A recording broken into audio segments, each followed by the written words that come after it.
elevando el tono del tema y vayamos adentrándonos en esto. Indiscutiblemente uno no puede entrar a hablar de trasladados al reino sin ir al famoso pasaje de Colosenses, ¿no? Ese es el típico de Colosenses. Sin embargo, yo hoy voy a tocar otro tema un poco distinto a Colosenses, pero sí quería ver con ustedes allí en Colosenses en la primera, ¿cierto?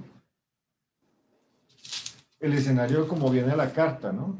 Viene la carta a los colosenses, porque allí es cuando se empieza a hablar de, o se usa la expresión literal, trasladados a su reino. Quiero leer algunas partes aquí rápidamente, al comienzo, después del famoso saludo que usaban todos estos hombres al iniciar las cartas. Dice: siempre orando por vosotros, damos gracias a Dios Padre de nuestro Señor Jesucristo, en el versículo 3, habiendo oído de vuestra fe en Cristo Jesús y del amor que tenéis a todos los santos, a causa de la esperanza que os está guardada en los cielos, de la cual ya habéis oído por la palabra verdadera del Evangelio. Me encanta porque aquí el apóstol arranca ablandando cualquier inquietud que haya, ¿no? Entonces, he oído vuestra fe, sé que ustedes han hecho, están dentro de la causa y eso. Y luego dice, hablando del Evangelio que ha llegado a ellos, y habla de llegar a ellos, dice, hasta vosotros, así como a todo el mundo, y llevado fruto y crece también. O sea, les dice, a ustedes les es dado, pero a todos también les es dado este Evangelio. Y habla de crecimiento, ¿cierto? Luego habla de conocimiento, luego habla de aprender, ¿cierto? Eso está en el versículo 6 y 7. Y con este contexto, que es un contexto de enseñanza, ¿cierto? Es un contexto de haber sido instruido, de haber sido enseñado. Con este contexto, él va introduciendo el tema de lo que es un fiel ministro de Cristo, ¿cierto? Y luego en el versículo 9 dice, por lo cual también nosotros desde el día que lo oímos no cesamos de orar por vosotros y de pedir que seáis llenos del conocimiento de su voluntad en toda sabiduría e inteligencia espiritual, para que andéis como es digno del Señor, agradándole en todo, llevando fruto en toda buena obra y creciendo en el conocimiento de Dios. Y es una introducción donde uno ve que de manera permanente Cristo y conocimiento de Cristo son como los protagonistas de toda esa introducción del texto. Y pues ahí quiero centrar un poquito lo que vayamos a mirar. Dice, fortalecidos con todo poder, conforme a la potencia de su gloria, para toda paciencia y longanimidad, con gozo dando gracias al Padre que nos hizo aptos para participar de la herencia de los santos en luz. Entonces, parece que este conocimiento que nos es dado, esta gracia que se menciona allí, que es una gracia que tenemos que conocer también, que nos es dada a conocer, forman la base de nuestra competencia para poder tener la aptitud de recibir la herencia. Entonces, creo que aunque la herencia es dada, demanda una aptitud para recibirla. Y cuando habla de esa herencia, enseguida dice, el cual nos ha librado de la potestad de las tinieblas y trasladado al reino de su amado Hijo, en quien tenemos redención por su sangre, el perdón de pecados. Y un poco aquí es, y apelando a otros pasajes, como Mateo 4 o el famoso que hablamos de eh, buscar primeramente el reino de Dios y su justicia, todo lo que hemos hablado en las parábolas, quisiera yo hacer como una introducción de que viene el ser trasladados al reino de su Hijo, pero viene en un contexto de conocimiento, entendimiento, ¿cierto? Capacitación de Dios en nosotros, es lo que va generando el tema. Y el ser trasladados al reino es como colocarnos en el escenario donde podemos vivir todo esto.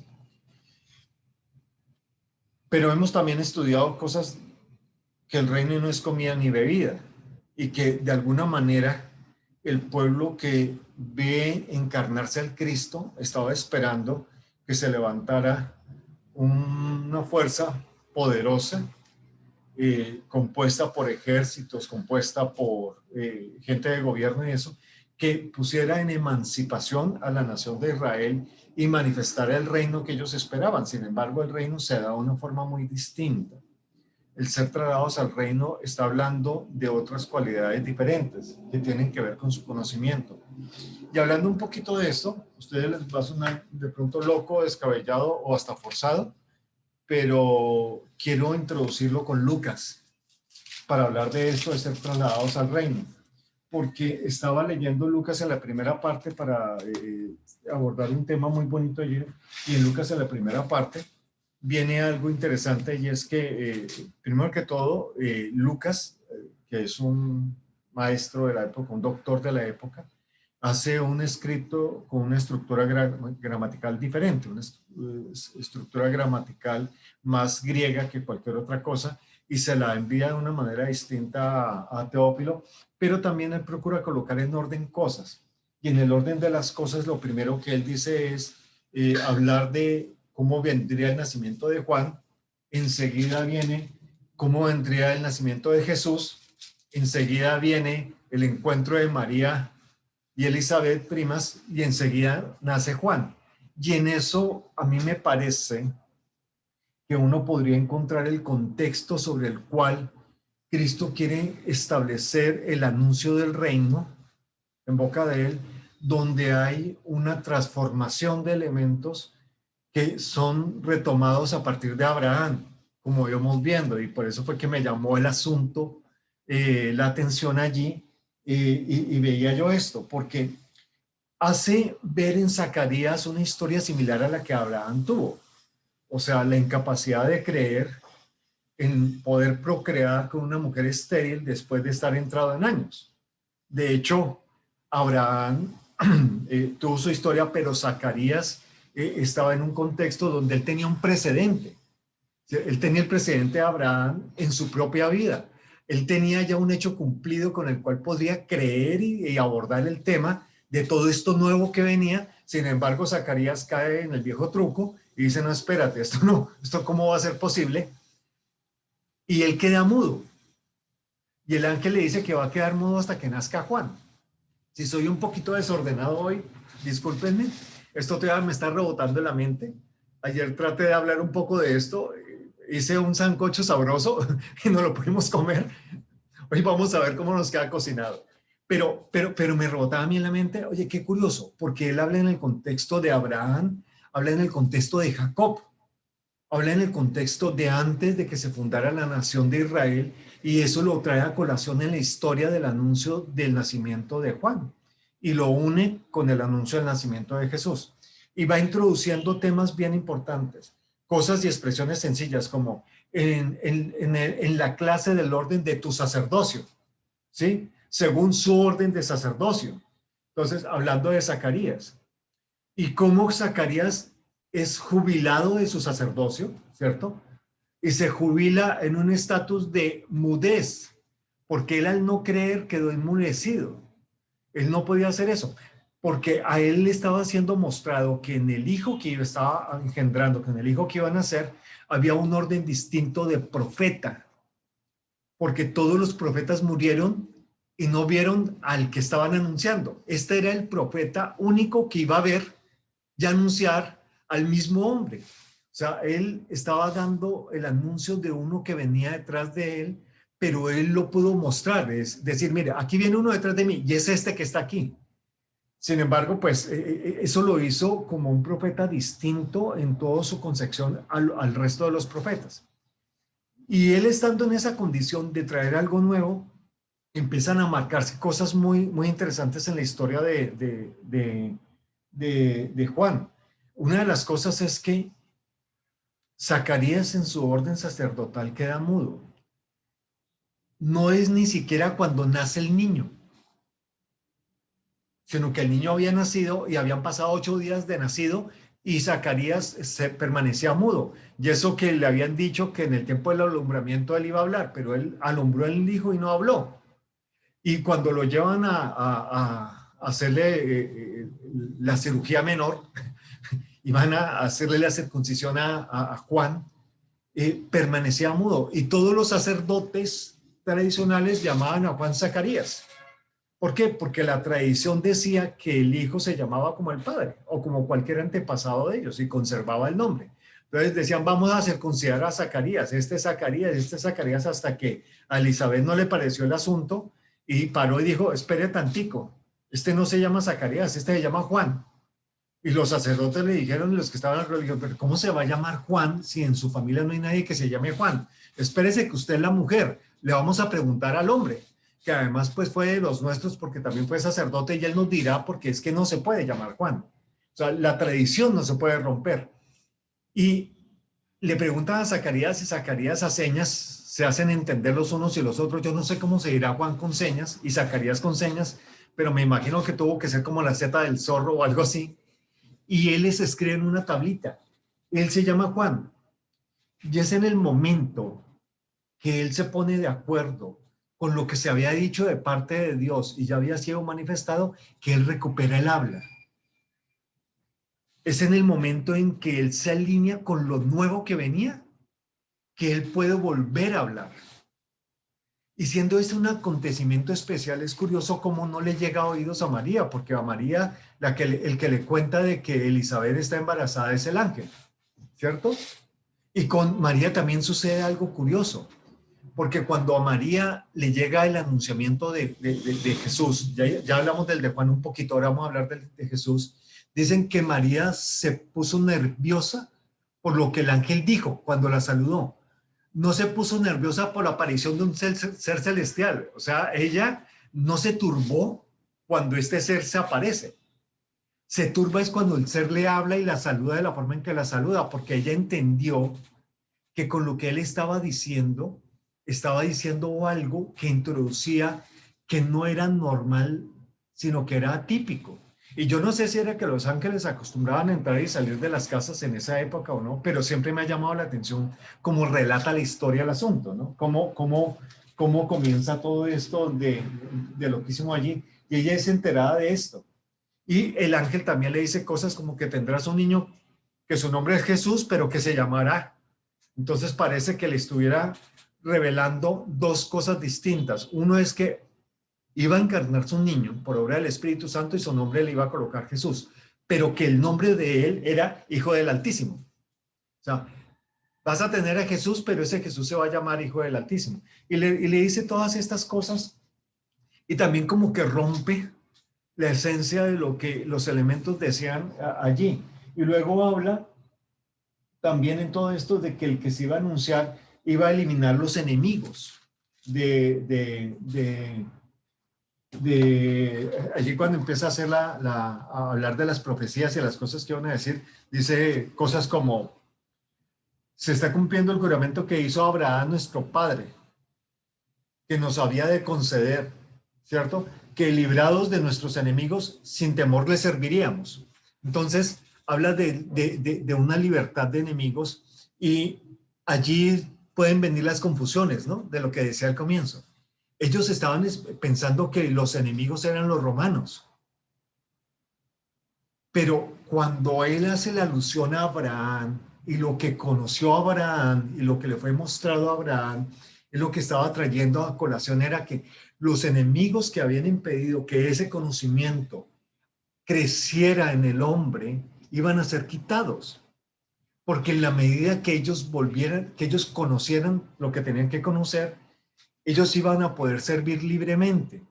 Pero indiscutiblemente uno no puede servir libre si uno tiene cosas, leyes, condiciones al alrededor que impidan que uno sirva. Y es el escenario donde Jesús empieza a decir, oye, yo estoy trayendo algo nuevo, donde Cristo, donde el Dios mismo le dice a ellos, estoy trayendo algo nuevo que va a romper con las tradiciones. O sea, va a romper con sus costumbres, va a romper con los ámbitos sociales, va a romper con su entendimiento de gobierno, va a romper con su entendimiento de los enemigos del alma, porque muchos de los enemigos del alma para los judíos eran los demonios. Pero Dios tenía claro que incluso la misma religión que se había forjado en ellos tan fuerte era una enemiga de su alma. Por eso habla de un Zacarías y una Elizabeth justos en el ámbito de la religión judía. ¿Sí? Ellos eran justos, habían cumplido con todos los preceptos y las cosas que les imponía la religión. Sin embargo, eso no fue suficiente para que Zacarías creyera a lo que le estaba siendo anunciado, sino que hubo incredulidad porque lo que le estaba siendo anunciado era algo nuevo. Y él ahí por eso enmudece. Y realmente para poder servir con libertad, como estamos aquí diciendo, uno tiene que estar en un mundo libre, uno tiene que estar en un ámbito de libertad. Por eso es que hay países donde la gente no se atreve a hablar, porque si hablan mucho, son encarcelados por lo que declaran. Y hay otros países donde se goza de la libertad de expresión y en esos países ellos pueden hablar libremente y hacer lo que les corresponda o lo que quieran. Muchos países dados en políticas y normas y unas directrices que impiden tener hijos, más de uno, que impiden poder comprar 2 televisores, que impiden hacer esto, pues están sometidos a eso. Si ellos quisieran vivir otra cosa, ellos tendrían que estar en un ámbito donde puedan servir. Y aquí en esta introducción, lo que está haciendo, colocando de plano Dios es, voy a hacer un cambio de orden. Incluso la alusión al orden sacerdotal de Zacarías es porque él iba a hacer un cambio de orden, porque él comienza todo esto como un cumplimiento a Abraham y a Jacob. Ahí se entiende que Isaac andaba por algún lado, pero él no está hablando ni de Moisés, ni de Aarón, ni de lo que seguía, sino simple y sencillamente dice, el trono que yo le prometí a David, lo voy a entregar ahora y será a este que te estoy diciendo, María. Y en él voy a cumplir la promesa hecha a Abraham y voy a colocar mi gobierno y mi reino. Y ustedes gozarán de libertad para que me sirvan ahí. Pero como ellos no podían gozar de libertad mientras que estuvieran las ataduras, las tinieblas, el desconocimiento, la ignorancia, entonces él dice, yo voy a colocar una base de justicia y de conocimiento en ustedes para que ustedes puedan ser trasladados a mi reino. Y en mi reino es donde ustedes van a poder ejercer con libertad su servicio. Y como que hace eso, pero él estaba anunciando un rompimiento de todos los esquemas culturales, sociales, políticos, religiosos, desde el mismo momento que anunció la encarnación de Cristo y estaba consumando su obra para poder establecer un reino en el cual nosotros pudiéramos entrar a servir con libertad. Y él pudiera decir, los traslado a mi reino. ¿Por qué? Porque ustedes ya tienen todo lo dispuesto, ustedes ya pueden gozar de esto, yo ya tengo la potestad de hacer los ciudadanos de este reino, yo ya los puedo trasladar aquí. Y sucede el traslado. Pero siempre es en un escenario donde se habla de la enseñanza, la instrucción, el conocimiento, porque así arranca también el Evangelio de Lucas. Y así arranca el famoso pasaje de Colosenses 1:13, de ser trasladados a su reino. Entonces creo que hay una base de justicia que coloca Dios y hay una asignación que le da a su iglesia que forma parte del reino que es que tenemos nosotros que entender esa posición donde nos es indispensable anunciar el evangelio, porque el mismo Lucas cuando introduce esto le dice, oye, es necesario que tú entiendas bien las cosas que son verdaderas, ¿cierto? Las cosas que son verdaderas y que son necesario que tú las puedas anunciar, ¿cierto? Que tú las puedas entender, aunque tú ya has sido instruido y has sido enseñado, estas cosas que te voy a decir del Evangelio de la Gracia van a completar todo este crecimiento. Y después, incluso viene la enseñanza escribiéndole las cosas que están en Hechos y se las envía al mismo Teófilo y como que ahí le da el contexto completo. Y creo que parte de entender este traslado al reino es algo que tiene que ser enseñado, es algo que si bien el Espíritu Santo y el Padre traerá luz sobre las personas no van a entender esto si no se les habla, si no se les enseña, si no se les dice. Nosotros no tenemos la capacidad de, por lo que hablamos, que una persona sea trasladada al reino, pero enseñándole lo que es estas cosas que son ciertísimas, como dice el relator allí en Lucas, si enseñamos bien estas cosas que son ciertísimas, si las enseñamos en el orden que deben ser, se las enseñamos con la forma que deben ser, sin quitarle ni añadirle, sino dándole el sazón apropiado, la gente podrá entender qué es estar trasladados al reino y dejará de tener esa expectativa de el reino futuro de Dios al cual vamos a ser trasladados, sino vamos a entender el reino presente donde fuimos trasladados y entender que ese traslado está en el contexto de que el reino no es ni comida ni bebida, sino que es una posición, y es una posición que se da interna en el hombre, que es de allí donde sucede el sometimiento al gobierno de ese reino,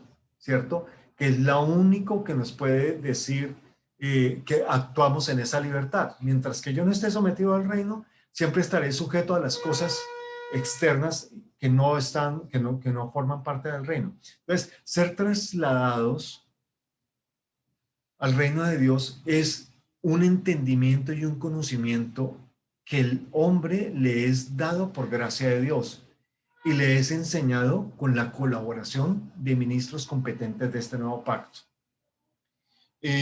Por ahora quiero como colocar ese precedente. Yo no sé si les parece un poco, como otras veces les digo, forzado o traído de los cabellos, pero me llamó mucho la atención cómo viene esto.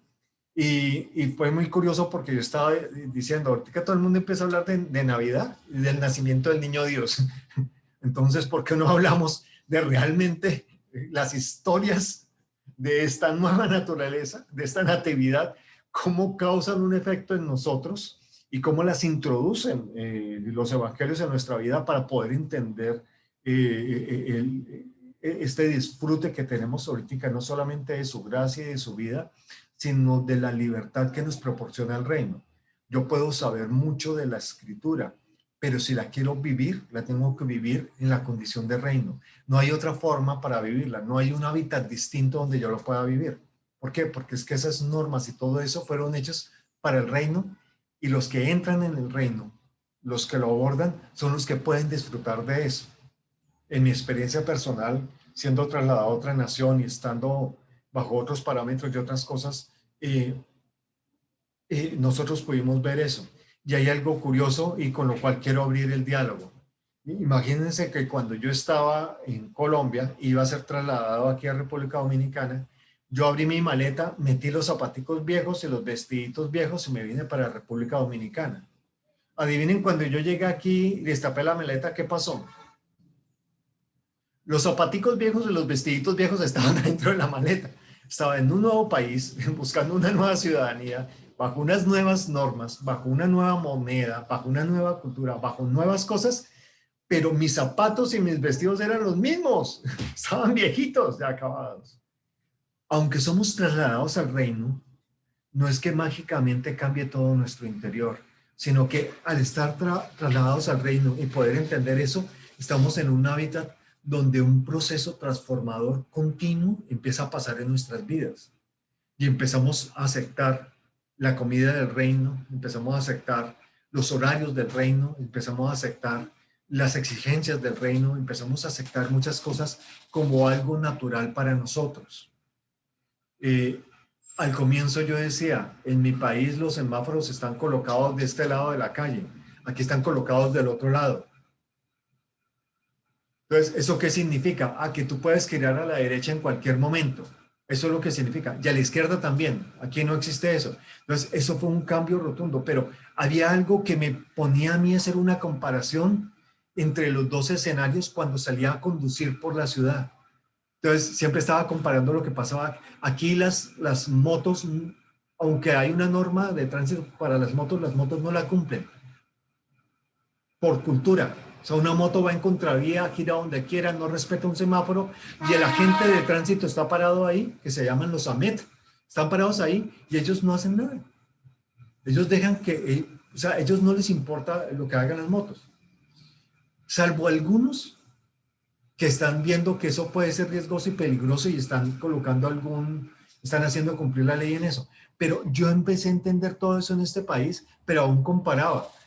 ¿Qué pasa ahora cuando yo voy conduciendo? Yo ya no estoy pensando si giro a la derecha o no, sino si viene un carro o no y giro a la derecha porque el semáforo está del otro lado, si está en rojo. y yo puedo girar en esa calle.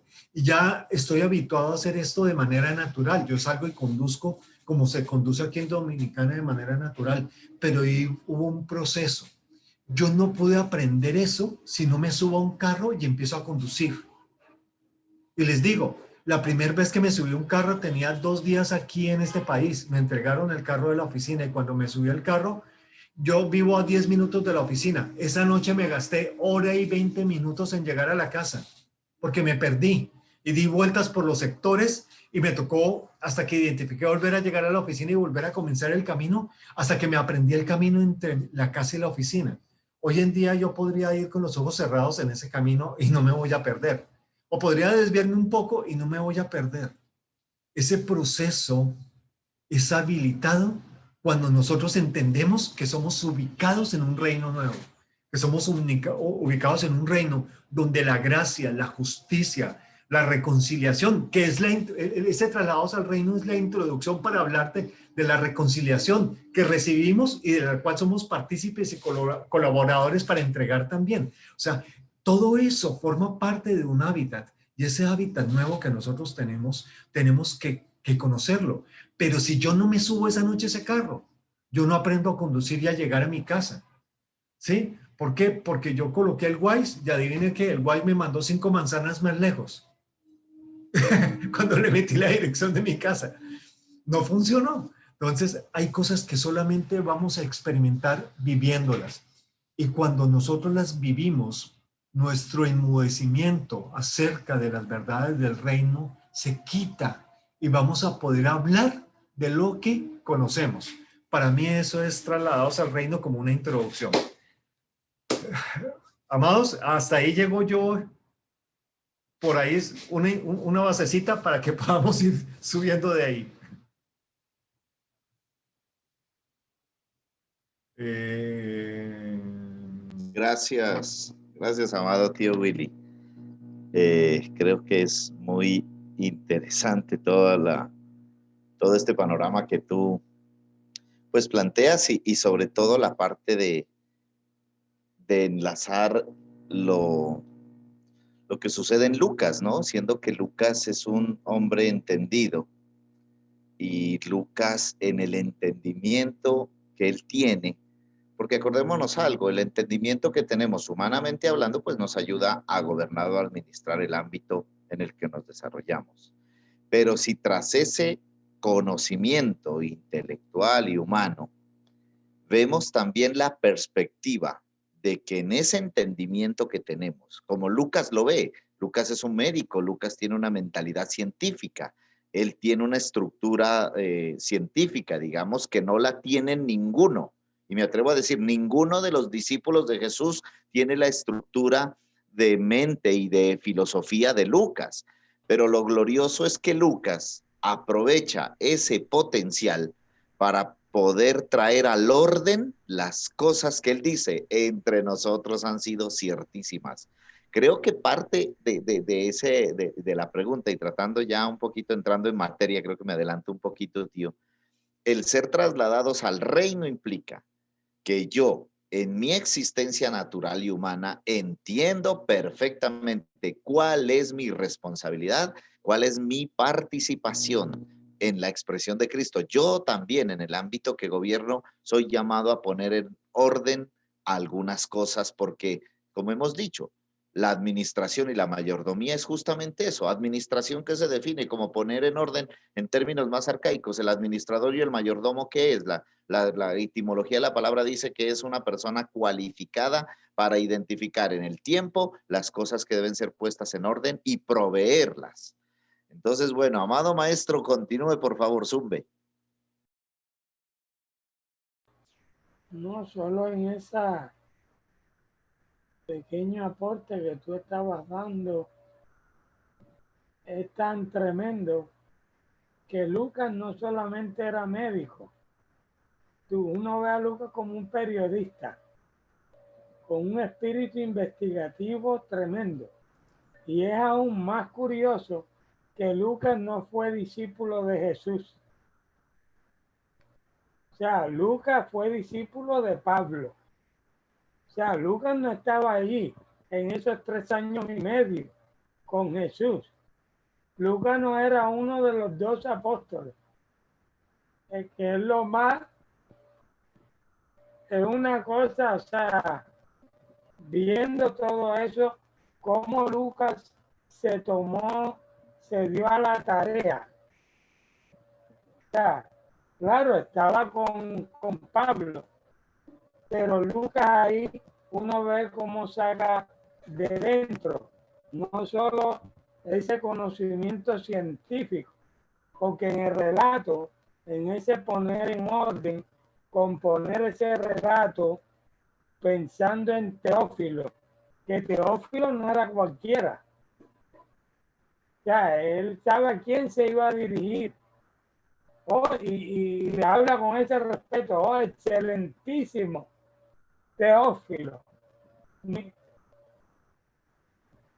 Maestro, leyendo lo que usted menciona allí, empezando como el nombre Teófilo, que es hijo de Dios o de descendiente de Dios, diríamos.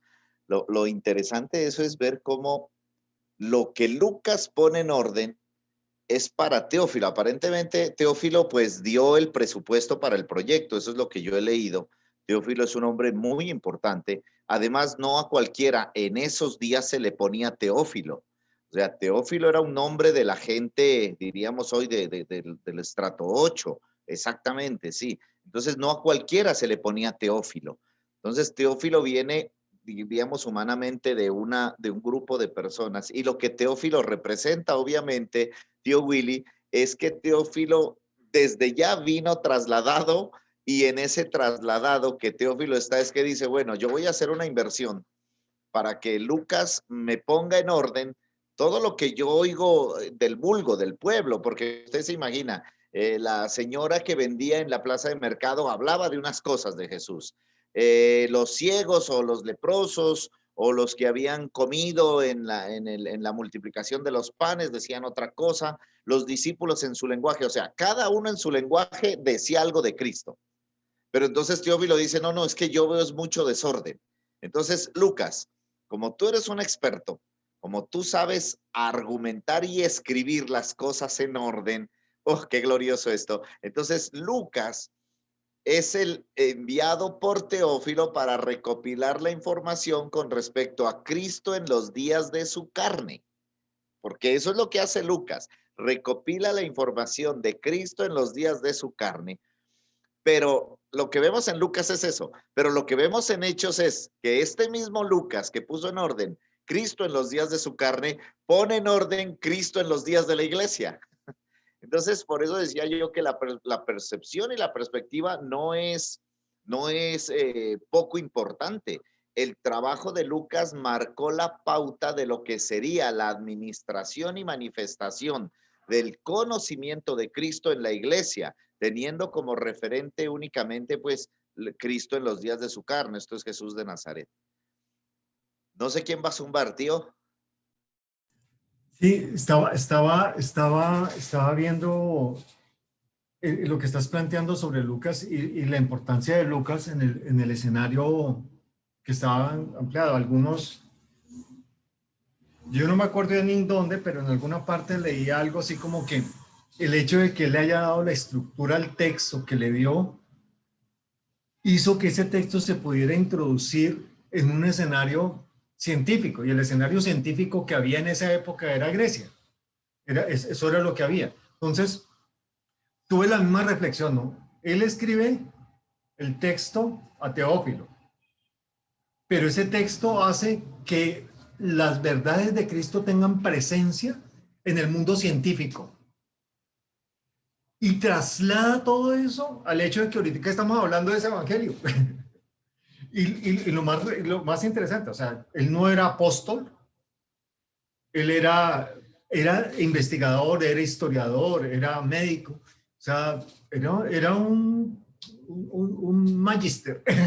Él entendía muy bien eso, y no, yo no sé la intención del escritor, del relator, pero estoy clarísimo que la intención del padre sí era esa. Por eso cuando él coloca en orden dice, miren, esto es para la humanidad, no es solo para Israel. Y por eso arranca y se lleva los hechos tan al pasado como a Abraham y partir de la promesa de Abraham, porque él bien hubiera partido del trono de David. Sí, este es el cumplimiento de la promesa que se le hizo a David en el pacto que yo hice con él, de que iba a traer un descendiente y lo iba a colocar de manera perpetua. Y aquí lo cumplió. Y lo mete, pero arranca en otro sentido. El Evangelio va a hablar de Jesús, pero arranca como del orden sacerdotal, arranca hablando de los profetas, arranca hablando de enseñanza, porque Lucas de cierta manera no solamente era evangelista, sino que él era un maestro para Teófilo, era su maestro. Entonces, como que yo veo que ahí conjuga muchas cosas y trae un rompimiento a todo lo que había, porque a veces yo digo, ¿qué sentido tiene que él haga alusión a la hora del incienso, alusión al orden sacerdotal, alusión a ciertas cosas que él maneja allí y le dice al Dios de ellos? Incluso una expresión lo habla así en tercera persona, no habla de nuestro Dios, sino al Dios de ellos, hablando de los sacerdotes. Entonces, pero sin desconocer que es el mismo Dios, pero lo usa en tercera persona y es interesante, es como decir, oye, hay una cosa que está cambiando. Hay algo que se aproxima y viene, y no solamente es el anuncio de este niño, sino es el anuncio que viene con él y lo que viene demarcado con él. Entonces, me parece muy interesante porque veo una intención divina en globalizar todo este asunto. Hay veces que uno diría, sin Pablo no se hubiera sacado el Evangelio de Jerusalén, pero uno ve que sin la samaritana no se hubiera sacado el Evangelio de Jerusalén, sin Lucas no se hubiera sacado el Evangelio de Jerusalén. O sea, hay muchas cosas y muchas piezas que se articularon para que el Evangelio llegara a todo el mundo, tal y conforme lo dicen en el texto también. Entonces me ha parecido, el texto de Colosenses, me ha parecido muy bonito. Yo no sé cómo me lo topé, como les digo, yo estaba pensando en una cosa y me lo topé por ese lado y dije, y cambié todo el escenario porque pues cuando yo voy a hablar de reino, generalmente uso dos referentes, la Biblia y el libro de Cosmovisión del Reino, para ver qué referente encuentro ahí. Pero esta vez me topé con esto y dije, oye, voy a olvidarme un poquito de lo que pude haber enseñado hace unos meses sobre ser trasladados y mirar esto nuevo y explorarlo aquí, sobre todo porque partimos en las parábolas de los evangelios. Hablamos de Abraham en esta semana y definitivamente, así como tenemos que leer las cartas como un todo, los evangelios como un todo, la escritura como un todo, debemos entender que Cristo es el todo, y si estamos hablando de Cristo, tenemos de tratar de, con lo que Él nos ha dado y nos ha capacitado, tener la visión completa de todo, ¿no? Ver cómo es el panorama de esto y ver cómo fue entregado. Y ese rescate de un reino que no es de Israel, sino un reino que es de toda la humanidad, ¿cierto? Y entregado a sus santos, a mí me parece que, wow, o sea, eso me ha explotado en mi corazón. Gracias, tío. Excelente. Miren que estaba yo cotejando una versión, bueno, creo que esta es la Nacarcolunga, una antiquísima versión junto con la de los 70. Y aquí dice así: habiendo muchos tentado a poner en orden la historia de las cosas que entre nosotros han sido ciertísimas, como nos lo enseñaron los que desde el principio lo vieron. Y aquí parte un asunto, ¿no? Un punto de partida para el pueblo, porque acordémonos que Jesús pues andaba con el pueblo, con toda esta gente. Para el pueblo el origen fue, o la fuente era, sus discípulos, los que estuvieron con él. Eso es lo que nos dice aquí. Dice, lo que desde el principio lo vieron por sus ojos y fueron ministros de la palabra. Ahí nos habla pues de sus discípulos, de los que contaban historias o relataban cómo fue. Pero en el versículo 3 es donde se marca una pauta. Y creo yo que si extrapolamos al entendimiento y a la iluminación y a la revelación que por el Espíritu de Cristo pues nos ha sido dado, aquí se marca el entendimiento de ese término trasladados. Dice el verso 3 aquí: me ha parecido también a mí, después de haber entendido todas las cosas desde el origen, con diligencia, escribírtelas en el orden, oh muy buen Teófilo, en el orden. Aquí vemos una cosa, se marca de pronto allí lo que ha pasado histórica y religiosamente. Histórica y religiosamente tenemos un sancocho de un montón de cosas. Inclusive les digo, siendo y entendiendo que el libro de Marcos o el Evangelio de Marcos fue el primer libro escrito que apareció posterior a la crucifixión y resurrección. Se cree que este libro apareció entre el año 40 y 70 después de Cristo. Y de allí apareció luego Lucas. Lucas es un libro contemporáneo a Marcos. Y si ¿cómo se dice esto? Los ponemos en comparación. Hay una pauta de Lucas, y la pauta de Lucas es que el idioma, el lenguaje y la forma de construcción del libro de Lucas obedece a un orden. Y ese orden es el que él describe, porque el entender el orden de cómo Dios manifiesta o manifestó, en el caso de Lucas, su palabra viva, nos va a ayudar a posicionarnos, lo que está diciendo el tío, a posicionar este evangelio, porque Jesús lo dijo, y será predicado este evangelio del reino para testimonio a todas las naciones, a todas las atmósferas, a todos los ámbitos. Ahora, Pablo, ¿qué dice más adelante? Pablo dice más adelante que nosotros, Dicho sea de sí, paso, pastor, que sí, Marcos tampoco fue discípulo de Jesús. eso es lo curioso, ¿no? Ahora les digo lo que cuando estudié yo en la universidad, cuando estudié teología del Antiguo y del Nuevo Testamento, porque estudié e hice además otros estudios más profundos, dos diplomados hice. Lo que se cree del Evangelio de Mateo y de Juan es que en el caso del Evangelio de Mateo, el escritor o el autor de Mateo es incierto. No se ha determinado quién es el autor de Mateo. Lo que se hizo fue que como Mateo es una figura preponderante en la vida de Jesús, entonces se le puso el libro de Mateo. Pero acordémonos una cosa, que después del año 70 después de Cristo, después del año 70 después de Cristo, cuando entró en auge la escritura y cuando acceder al papel y a la tinta se volvió más fácil, pulularon los pseudoevangelios. ¿Cuáles son los pseudoevangelios? A alguien se le ocurrió escribir su propia perspectiva de Cristo en los días de su carne y le puso el Evangelio de Tomás.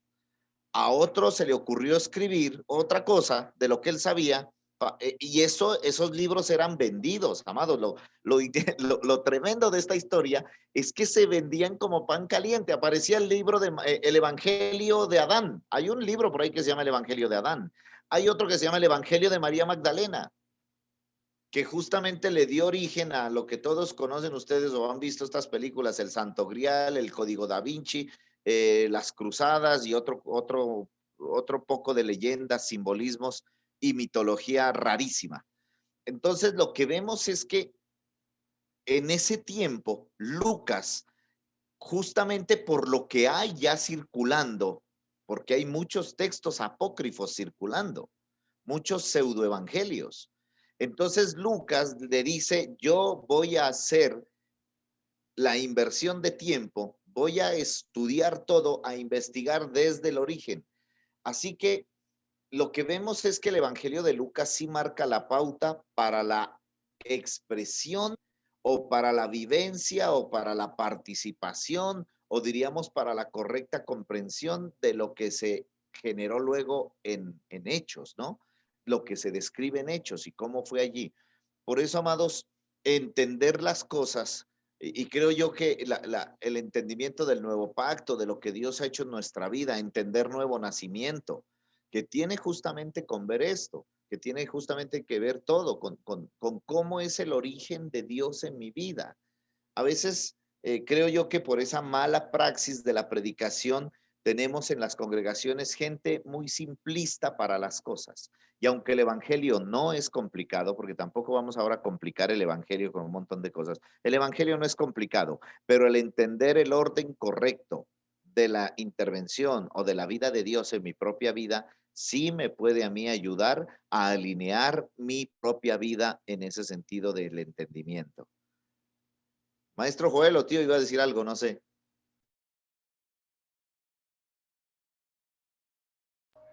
Apóstol Jesús, habla.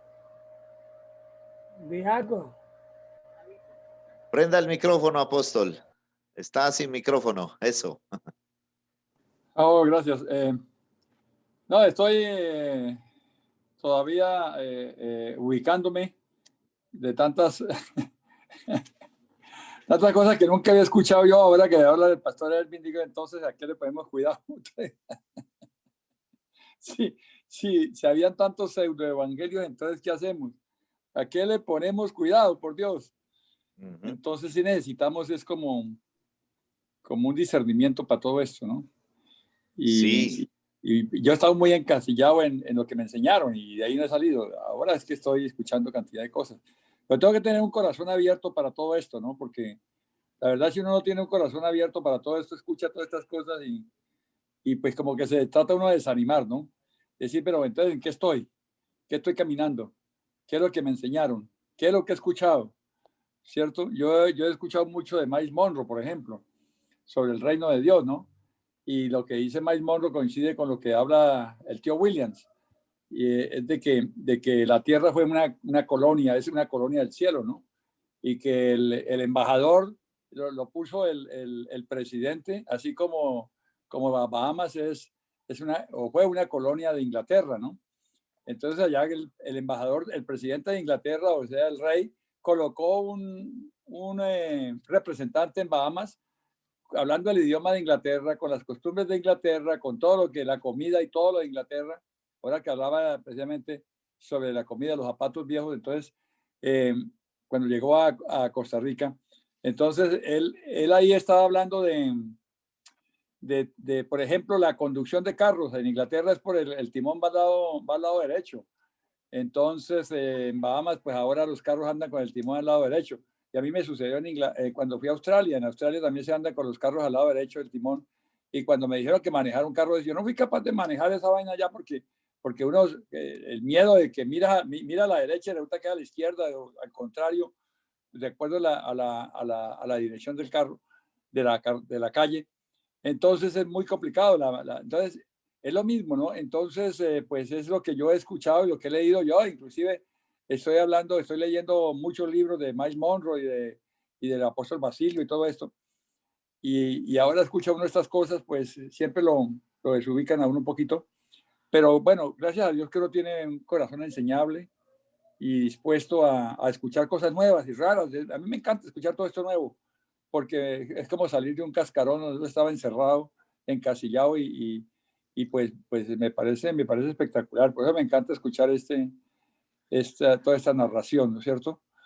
Amado apóstol Jesús, a usted le pasa lo que me pasó a mí literalmente cuando yo quise entrar a estudiar teología, porque uno viene con una fe, dice uno, una fe limpia, una fe sana, pues una fe que no cuestiona nada.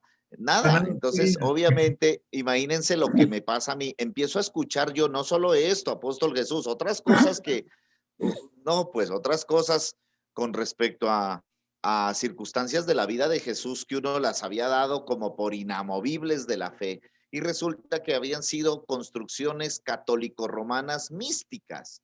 Y cuando a ti te quitan ese velo, entonces saben que yo literalmente me sentí como parado en el vacío y a mí me golpeó mucho. Yo les digo, cuando empiezo a leer y a estudiar y luego que empiezo a hacer mis propios estudios, análisis histórico-arqueológicos, no. Y entonces lo mismo que el apóstol Jesús dice, me empieza a hablar, y entonces, ¿a qué es que me han predicado? Yo, ¿qué es que he predicado? Por el amor de Dios. Claro. Entonces, vea, eso me duró a mí un poco de tiempo cuando estudié en la universidad, pero les doy un poquito mi testimonio, permítanme aquí un momentito. Porque en esos días, amado apóstol Jesús, que yo estaba estudiando teología y que se me empiezan a caer un poco de vacas sagradas, terribles, unas cosas, y empieza a ser confrontado todo lo que yo creía. En esos días llega a mí un CD del apóstol Miles Monroe, donde hablaba del reino. Llega un CD viejo, no se escuchaba todo, se escuchaba 15 minutos de una predicación o de una enseñanza de él de 1 hora y media. Pero el CD estaba tan malogrado que solo se escuchaban como 15 o 20 minutos. Lo coloco en el equipo de sonido en ese tiempo, le estoy hablando de hace 10 años, un poquito más, tal vez 10, 12 años. Llego a mi casa, lo colocamos, le dije a mi esposa, mira este hombre lo que dice. Nos sentamos, escuchamos esos 15 y 20 minutos. Y ese día, apóstol Jesús Tobar, ese día literalmente mi mundo se acabó. Ese día, miren, mi esposa y yo, pastores, yo estaba enseñando, predicando, ungíamos con aceite, dábamos seminarios de demonología, dábamos seminarios de no sé qué, dábamos seminarios de liberación, seminarios de libertad del alma, libertad financiera, libertad de la mente, libertad de las familias, familias felices, familias no tan felices, todo lo que dice el manual. Y ese día, con 15 minutos que escuché a Miles Monroe, nuestro mundo se acabó. Le digo, literalmente, ¿sabe qué sentía yo? Yo pensé que me estaba volviendo loco, amados, porque las cosas que venían a mi mente eran unas cosas, una revolución en todo mi ser. Yo sentía que por dentro me estaba deshaciendo. Yo sentía literalmente que por dentro se me estaban cayendo las cosas. Y yo le dije a mi esposa, mire, yo no dormí, amados, eso me duró como unos 2 meses, estar así. Y con todo eso yo tenía que seguir predicando porque como estábamos nuevos en la ciudad, yo no tenía quien me ayude a predicar. La única era mi esposa y ustedes no saben lo que es predicar con duda, o no sé si les ha pasado. Yo no sabía si lo que estaba predicando estaba bien o mal y yo estaba engañando a la gente. ¿Ahora qué predico? Yo ¿Ahora qué predicaba, predico? claro. Yo decía, ¿y ahora qué predico? Porque mi referente, les digo, ¿saben quién era mi referente? De donde yo escuchaba y tomaba palabras, era este Ricardo Rodríguez. De ahí Ay, aprendí algunas cositas. Yo pensé que era Gigi Y Ávila. no, yo Gigi Ávila poco. No, Yo sí, mentira, por ejemplo. estoy jugando. Y el otro que me gustaba tomar algunas cosas era Guillermo Maldonado en ese tiempo. Y Enrique Gómez. No, ninguno de esos locos y no me gustaba. Ni Enrique Gómez, ni Jorge Rasky tampoco, no me gustaban. No, ninguno de esos que eran, me parecían un poquito locos y muy fuertes como para mi formación académica, no. Pues yo los miraba y yo decía, bueno, que ellos sigan su camino, pero yo no me identificaba con ellos. Pero sí con Ricardo Rodríguez y con algunas cositas del G12 de Castellanos, algunas cosas tomaba de allí y más sí me alimentaba era de Guillermo Maldonado. Cuando Guillermo Maldonado inició lo de los CAP, ahí fue que conocí a este hombre, ya Miles Monroe, y claro, me empiezo a alimentar de él, y fue, vean amados, yo me levantaba en las noches a pensar tanto. Yo me quedaba dormido arrodillado en la sala de mi casa con la frente en el piso, orando al Señor porque yo pensaba que me estaba volviendo loco de tanta cosa que escuchaba y de todo lo que a mí me habían enseñado y que no era así. Yo decía, ¿y ahora? Entonces, ¿esto qué es? O sea, ¿es así o no es así? ¿Hay fe, hay iglesia, hay Dios, no hay Dios? O sea, fue una cosa que solo el que la vive sabe, hermanos. Y yo no tenía un pastor amigo, yo no conocía a nadie, yo no conocía al apóstol Basilio ni a nadie de ellos. Entonces Dios a mí me desbarató y Dios mismo me empezó a edificar y a construir. O Dios sea mismo. que el apóstol Jesús puede estar tranquilo que está en el manicomio correcto. Está en el manicomio correcto y aquí si se está locando alguna cosa, aquí le ayudamos. Esa es la diferencia, porque a mí, mi esposa me decía, no, ven, oremos, no, le decía, yo no quiero orar, no quiero que ores por mí, déjame solo, que esto tengo que arreglarlo yo con Dios. O sea, yo no quería oír a nadie, yo no quería oír a nadie más, yo no aceptaba que nadie me diga nada, ni mi esposa, peor los otros pastores, porque yo los oía y ya no me gustaba lo que oía. Me parecía que eran Doctor Erwin, mentiras. Sí. y ahora que hablaste de ese CAP, cuando Mike Monroe fue invitado por el apóstol Maldonado, qué tremendo que Mike Monroe en un momento se queda quieto y con lágrimas en sus ojos dice, yo no puedo seguir enseñando porque no quería provocar una división. Sí, Pero verdad. Guillermo Maldonado fue humilde en ese Sí, momento porque le dijo, sigue, sigue. O sea, yo sé ya que estoy metido en una vaca loca. sí, ya se metió. Miren, a mí me ha tocado, amados, predicar 100 lugares, pero yo previamente, ¿qué hago? Yo obviamente me siento con el pastor, le doy el bosquejo y le mando una o dos prédicas en audio. Le digo, este es mi estilo de predicar y esto es lo que yo predico. Generalmente esto que yo predico te va a generar un conflicto, porque la gente o viene a mí o van a ir a ti. Entonces, ese es el precio, le digo. Por eso generalmente yo por lo general no voy a donde pastores que no comparten o no están en este entendimiento. No voy, me rehúso, porque no quiero causar un daño allá. Entonces, por ejemplo, aquí en A la mí, ciudad he ido dos o tres, pero no, generalmente no, porque es complicado a veces. Uno tiene que retener mucho la palabra en esos ambientes. O en ese tiempo, usar de mucha sabiduría, amados. Hacerse judío al judío es complicado, es más fácil decirlo. No, sí, sí, cuando vino Ballester aquí a Neiva, a nuestra comunidad, estuvo ahí predicando, eso nos dio una mano de leña, pero tremenda. Y dijo, pues, yo vengo aquí porque Jesús Tobar me dijo que ustedes estaban al día. Y no, pero sí, No, qué voltaje, mucho salimos voltaje, Juan Ballesteri ahí. salimos de un cascarón que estábamos muy allá y ahorita pues ya estamos más o menos, pero ahora llego a este otro más alto. Entonces me acaban de romper el otro cascarón más alto. Entonces, imagínate que dice Juan no, Ballester cuando dice bueno, es que ya no puedo ni saludar. Dios le bendiga. No, mejor dicho, no. Entonces ya no puedo ni saludar siquiera porque el Dios le bendiga no existe. Porque ¿qué hubo, hermano? Que no, ya no soy hermano. No, mejor dicho, es una locura, hermano. Eso es una cosa muy complicada y me imagino que en este sentido de iluminación, amado maestro, todos tenemos nuestro momento de locura, no, porque, porque imagínese a Pablo 3 días ciego, cuestionado con todo, había ya matado a Esteban. La muerte de Esteban se convirtió para Pablo en el aguijón de la carne insalvable, insufrible de toda su vida. Entonces yo digo, todos de pronto en algún momento cargamos con un aguijón en la carne, algo irreversible que hicimos en ignorancia y que pues uno le dice, Señor, ¿y esto que hice qué? Pues ya quedó así, bástate mi gracia, porque ¿qué vamos a hacer? Diga, no, maestro. siempre siguiendo en el contexto de lo que el pastor William nos expuso en Lucas 1. Qué tremendo que Zacarías, como no entendió, ya no creyó, teniendo el precedente de Abraham y Sara, como decía el pastor William, él tenía referencia. Ana era estéril, o sea, Rebeca, que fue lo contrario con María. María no tenía un referente histórico. Ninguna virgen había quedado embarazada. Eso es tremendo.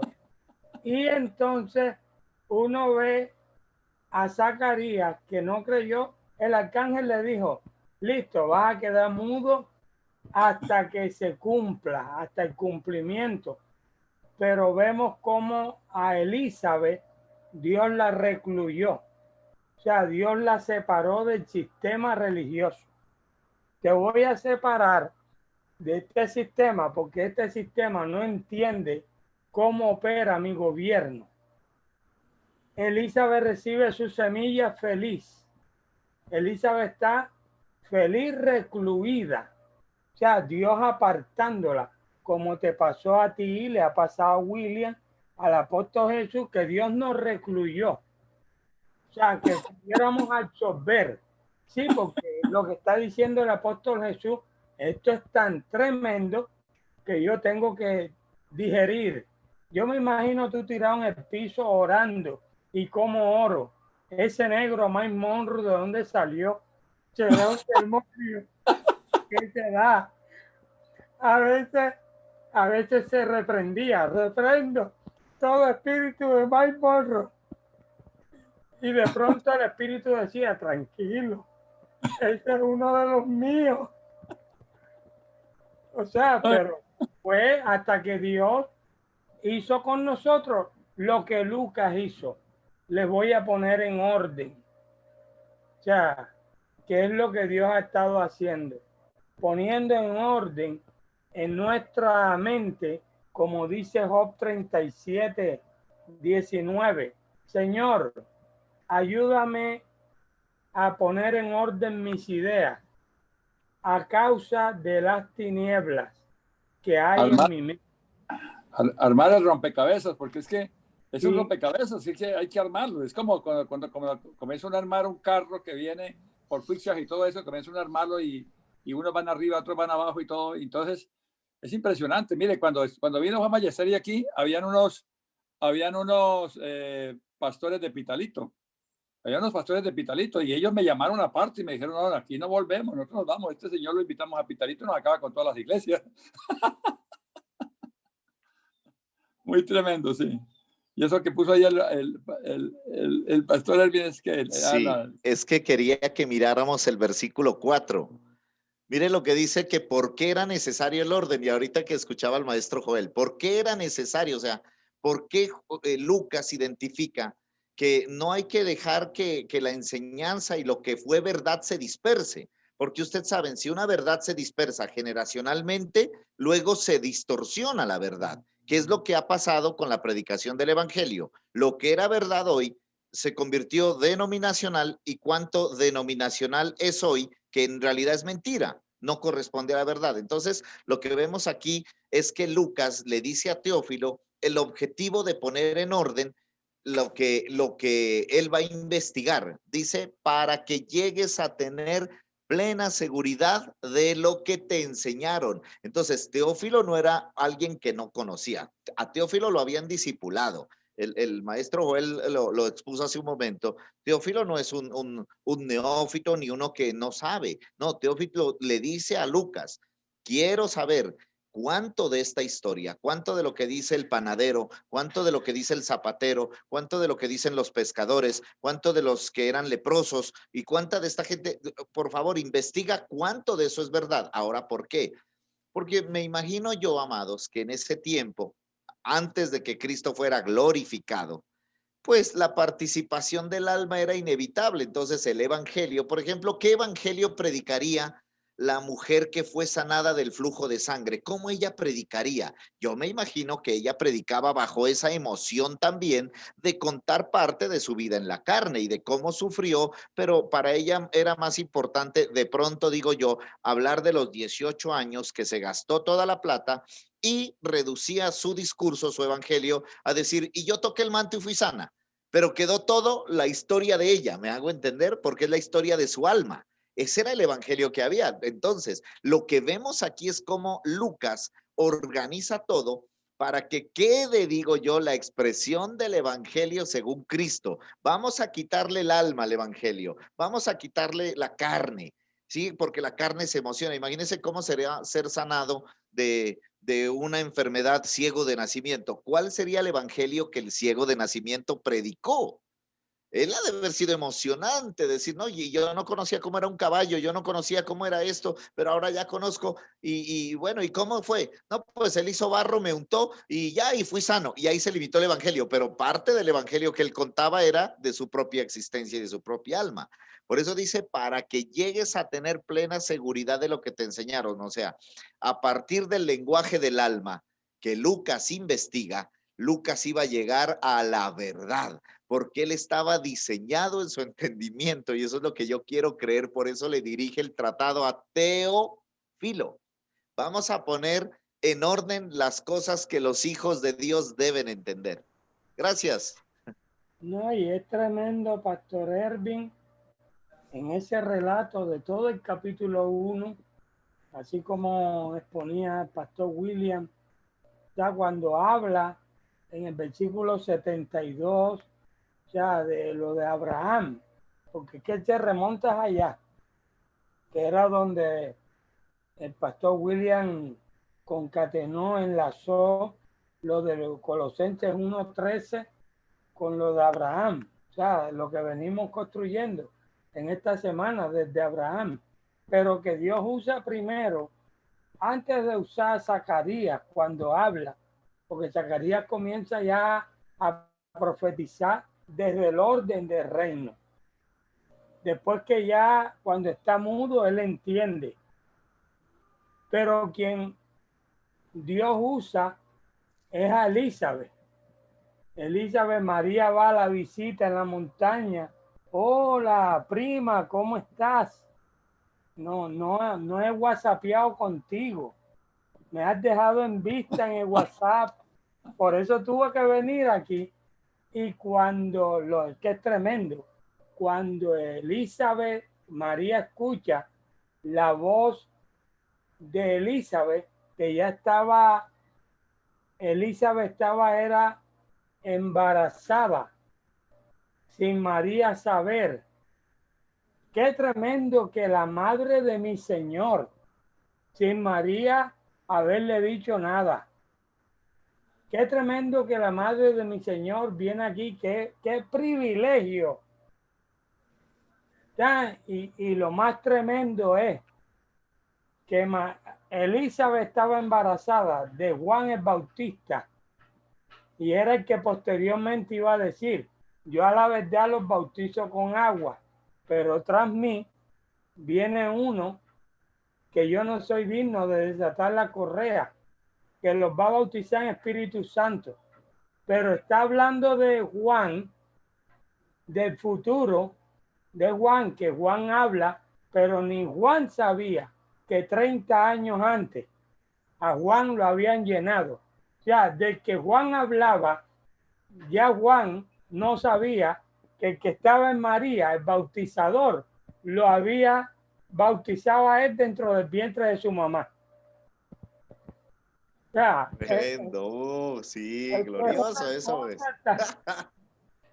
Sí, qué tremendo esto. Y lo que les estaba mostrando ahí, si ustedes miran ahí en el grupo, les compartí los 4 términos que se usan para padre, ¿no? Tanto en las parábolas como en las epístolas.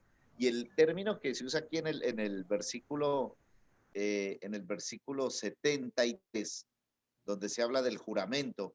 A ver, pongámoslo otra vez. Es el término, aquí es el término pater. Y no es en los otros términos, porque el término pater es el término primario, o diríamos aquí habla de lo eterno, del Padre eterno, de uno que es superior a todos. Por eso ese término siempre se lo asocia a Dios, para que entendamos el sentido de nuestro origen eterno, de nuestra bendición eterna, de nuestra salvación eterna. Siempre se va a hablar de Dios como Pater. En otras ocasiones se habla de Dios en los otros términos que miramos allí.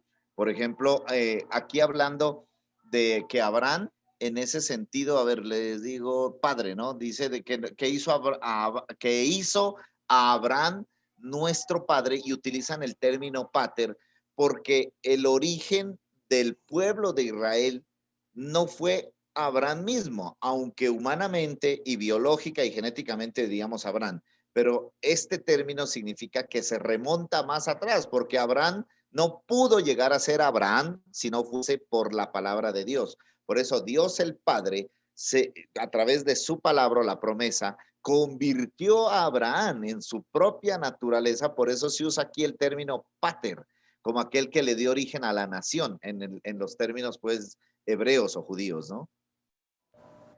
No, y especificando ahora que hablaste de naturaleza, no queriendo decir que Abraham nació de nuevo. O sea, para que de pronto el apóstol Jesús, ni ninguno de nosotros que estamos aquí, que estamos locos, nos vayamos a confundir. Por lo menos estaba, ahora que tú estabas leyendo, estaba yo y dije, bueno, al pastor William Martínez, de ahora en adelante le vamos a decir William Lucas Martínez o Lucas William Martínez, porque yo veo en la construcción que él hizo que era como que Lucas se le metió. O sea, y comenzó todo eso que él habló al principio. Era como si él fuera Lucas. Oye, Colosenses 1, y comenzó a dar vuelta, pero llevaba ese, o sea, el sancocho, no, me sabe bien, tiene buen sabor, está bien condimentada la cosa. O sea, entonces ahora tenemos que decirle Lucas William o William Lucas.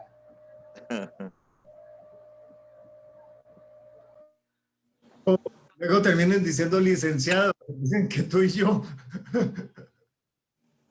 Miren, hay un término no sé si ustedes lo hayan escuchado en este ámbito, en el ámbito pues de la predicación del evangelio. El término es epigénesis, epigénesis, que significa antes del Génesis o no antes, sobre el Génesis, ¿sí?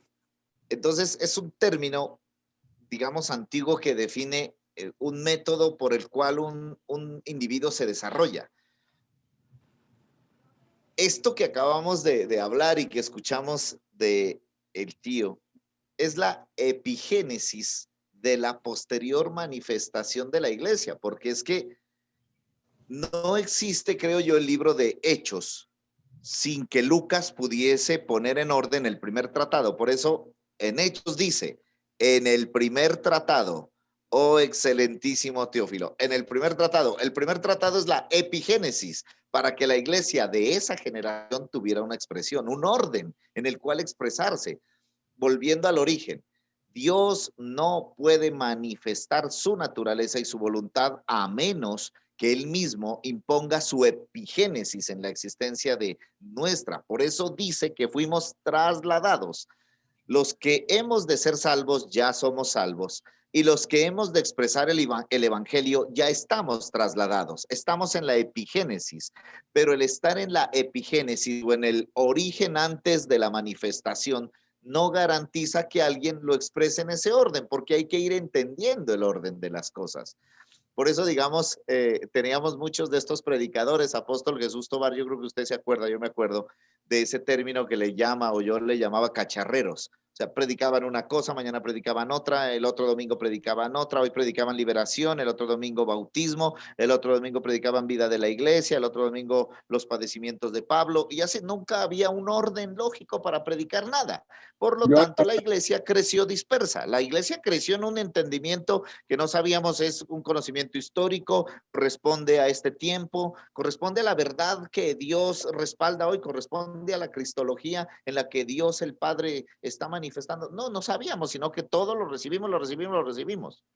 sí, yo era un cacharrero, precisamente cuando, cuando estábamos en una cacharrería.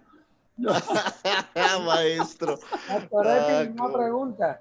¿Y usted Sí. no fue de eso, uno de esos predicadores que no estudiaba, sino que cuando le llegaba a subirse al púlpito, se paraba ahí donde abría, por ahí? ahí arrancaba así y Sí, botaba las No, orejas no, para arriba, para yo arriba. sí, yo digamos, creo que cuando en mi estructura y en mi formación académica sí he tratado como de guardar un orden, ¿no? En las no, cosas te cuando me hablo cuando invitaban. estabas en la cacharrería. Tenía una cacharrería, pero sí, pues trataba como de que no estuviera como tan cacharrería. Pero tú Por eso, no fuiste por eso, eso ¿no? para mí Jesús que fue muy, decía, para mí fue muy tremendo entender lo del reino, porque ahora estamos dirigidos únicamente al reino, nos dio la unidad y entonces ahora todos hablamos del reino, entonces todos hablamos de Cristo. Entonces es muy distinto. Ahora, por eso es que esto ha sido tan apasionante para mí, porque ya organicé la cacharrería únicamente en Cristo, ¿no? y es bueno. Sí, Porque cuando entonces, Bartimeo tiró la copa, porque los Ah, borrachos, los que toman whisky se van para el infierno. Y el pastor le dijo, hace el favor y se baja de ahí. Usted es un irrespetuoso. Más irrespetuoso es usted. No controla a la gente que se está riendo. Cuando Bartimeo tiró la copa y por ahí comienza a darle duro a los borrachos. sí, en alguna ocasión prediqué, diga, bájate de ahí porque ese árbol es de Mateo y resulta que era de Saqueo. una vez yo prediqué también de Saqueo Demetrio. Dije, Saqueo Demetrio, el apellido de Saqueo era Demetrio. Y dijeron, no, pastor, sí, Demetrio y medio.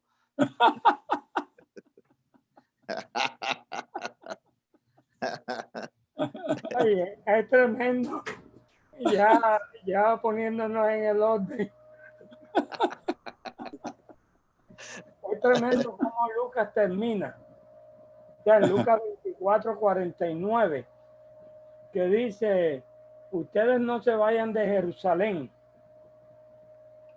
hasta que sean investidos desde poder desde lo alto, con poder desde lo alto.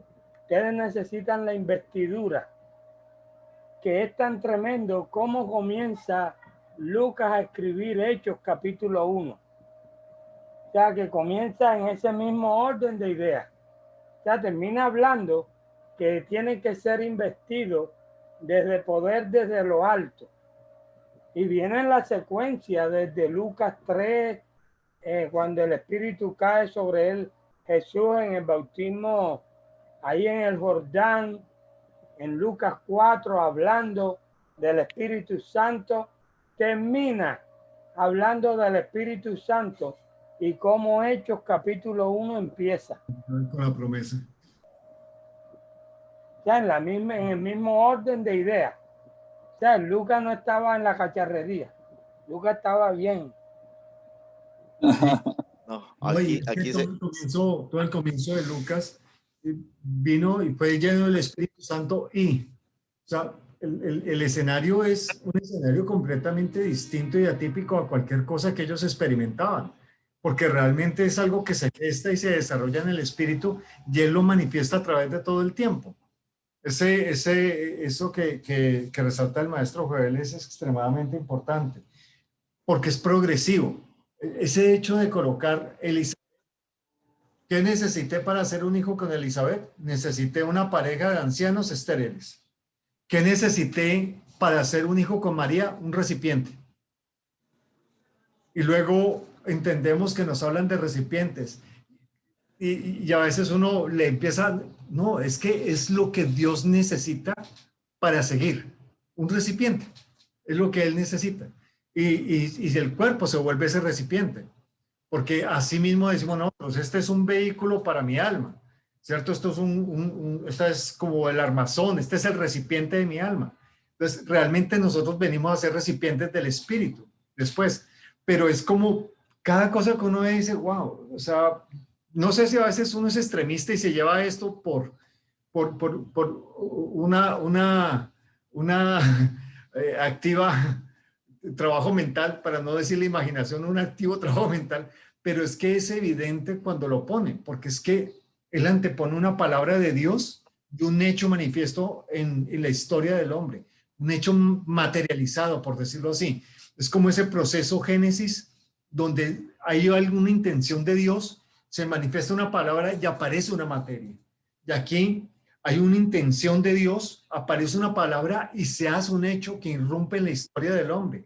Algo que antes no existía y ahora existe. Y eso, pues a mí me habla de reino, ¿no? Reino es algo que ya estaba en Dios, que Él lo dijo por su palabra, pero que ahora lo introduce y lo hace epigénesis. ¿No? Y La epigénesis de la palabra. es tremendo.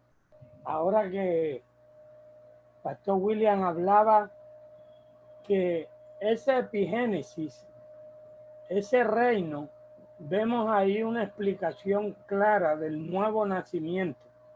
Ya cuando María concibe a Jesús, ya la palabra, la simiente que estaba en Abraham, ya ahí viene el cumplimiento, ya la realidad. Esa palabra María la recibe, ese esperma espiritual. ¡Pum! ¿Cómo Jesús nace? O sea, hablando del nuevo nacimiento, tiene la naturaleza divina, pero igual tiene la naturaleza humana. O sea, y es lo que pasa con el que nace de nuevo, por esa palabra, por esa esperma espiritual.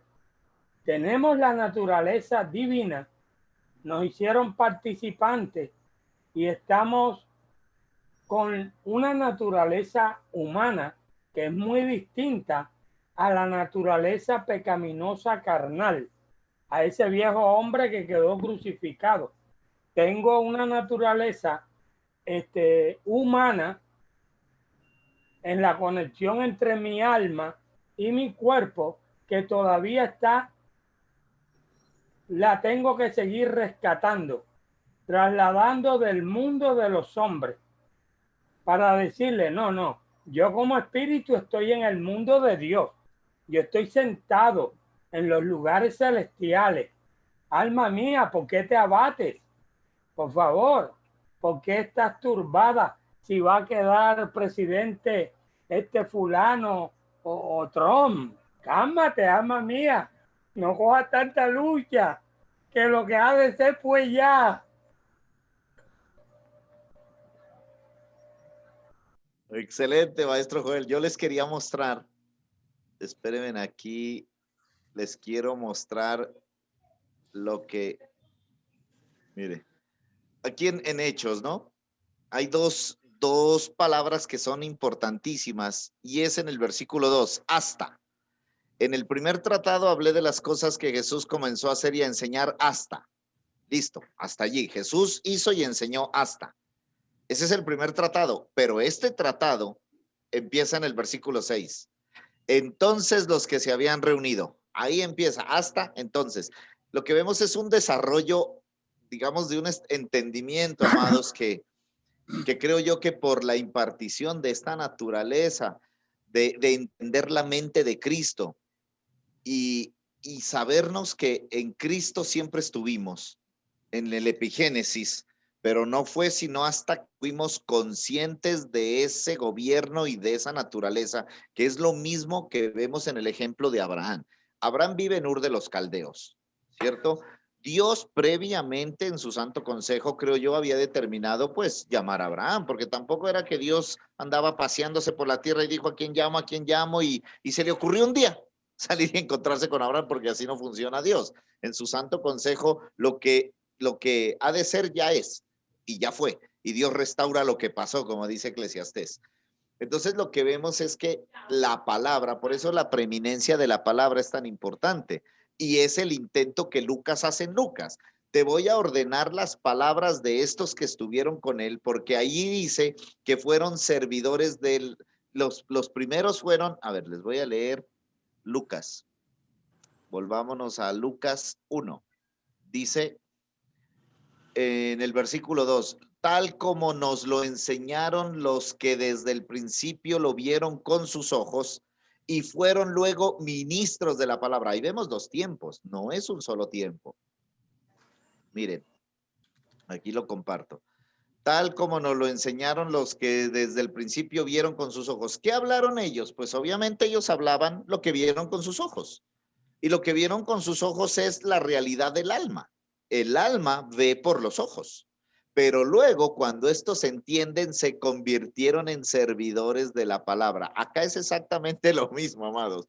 Hoy entendemos nosotros que somos servidores de la palabra. No estamos hablando lo que ven nuestros ojos, porque por fe andamos, no por vista. Somos servidores de la palabra. Ese es el primer tratado de este Lucas tremendo y que al final obviamente concluye trayendo a colación y conectando a Abraham, porque a Abraham le pasó lo mismo que les pasa a estos primeros discípulos. Por la palabra, Abraham fue impartido de una naturaleza que lo llevó a unas expresiones de obediencia en su carne, obviamente, pero que cuando él desarrolló esa naturaleza, ese entendimiento, pudo traer a descendencia, fue el origen, ¿sí? Abraham es el epigénesis del pueblo de Israel, porque Abraham portó la naturaleza de Dios que le dio origen a toda una nación, es más, a todos los reinos y la administración consecuente y consiguiente de todos esos reinos que hoy por hoy están en el mundo. ¿Dónde surgieron? En Abraham,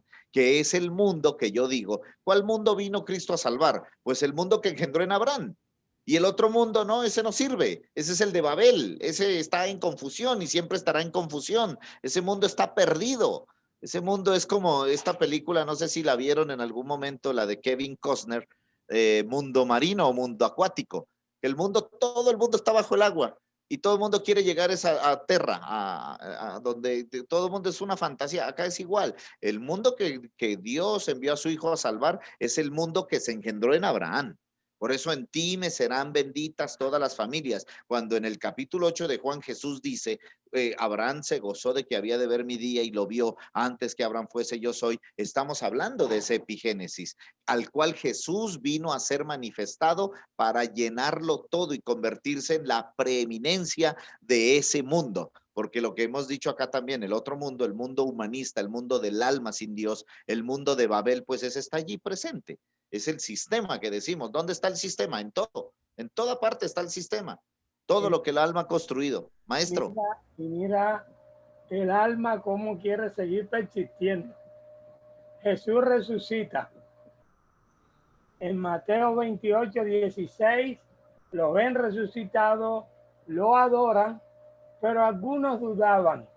Jesús los pudo haber quemado a todos. 3 años y medio perdidos y estos todavía están dudando. Empieza Hechos 1, donde tú empezaste a leer. Esto es un consejo para nosotros. O sea, para que veamos que no hemos perdido el tiempo, ni que la semilla que hemos sembrado no ha producido. Sí, está produciendo. Pero mira, en el verso 3 dice, Jesús por 40 días le seguía hablando del reino. El reino, el reino. Y en el verso 6, el alma de ellos, una mentalidad judaica. Dinos cuándo tú vas a restaurarnos el reino a Israel. O sea, ¿cuándo vas a restaurar el reino a Israel? Él vuelve a decirles, a ustedes no les toca saber las sazones y las potestades que el Padre tiene en su sola potestad y los ubica en donde ellos tienen que estar.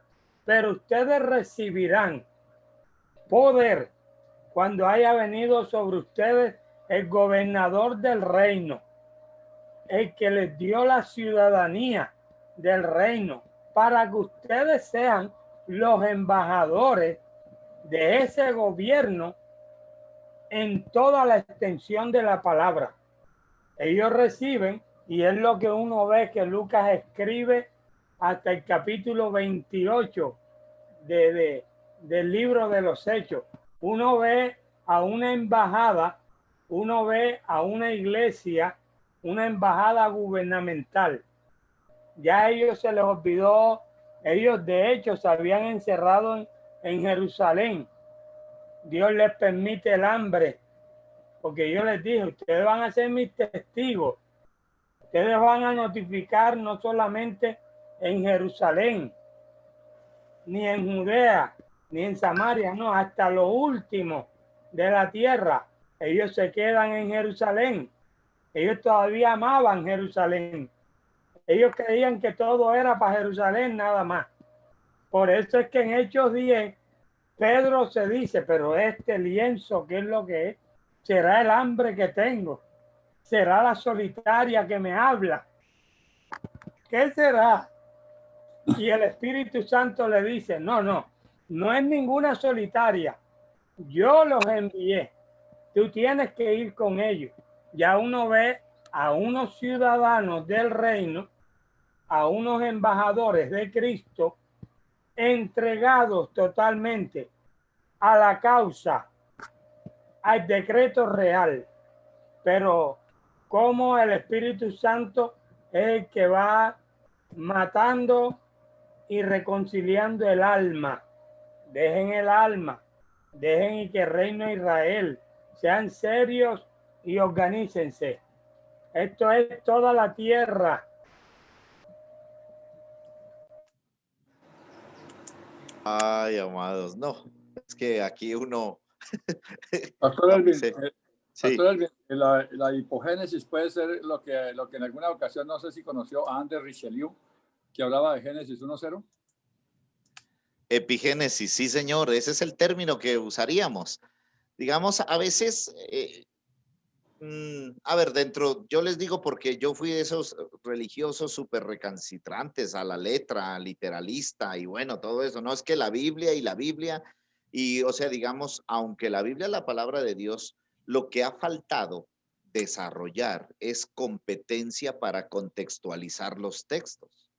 Por eso nos hemos quedado como en el pasado y lo que estamos haciendo acá es tan glorioso, que es conectar eso con esto y traerlo acá, porque eso no se hacía antes, amados. Simplemente los predicadores que yo digo contaban lindas historias y que las murallas de Jericó se cayeron y Dios también va a botar las murallas de tu vida, pero nunca me decían ni cuáles eran las murallas, ni si yo las iba a botar cantando u orando o ayunando, aunque el pastor le daba palmaditas y le decía vaya, ore y dele gracias a Dios, y eso hicimos nosotros. pero tener la capacidad de conectar con las palabras que enseña el Espíritu, el origen de la intervención de Dios y cómo yo hoy hago parte de esa expresión para derribar todo argumento, porque acordémonos que en todo ámbito donde estamos sembrados, amados, nosotros somos la voz de Dios. Nosotros somos la voz profética de Dios. La iglesia no ha parado de ser la voz profética de Dios y ni las puertas del Hades podrán.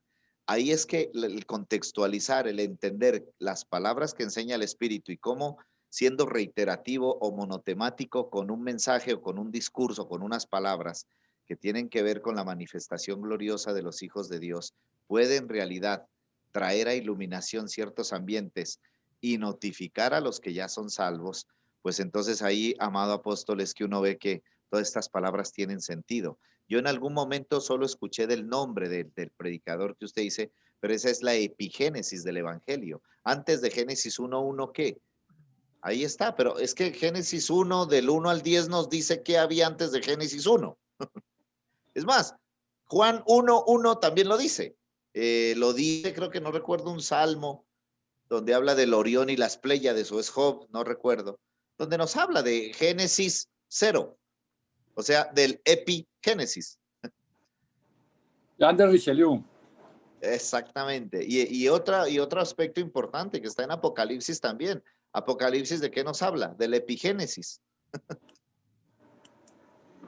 Bueno, y ahora quedamos colgados de la brocha, ¿ahora qué hacemos, oiga?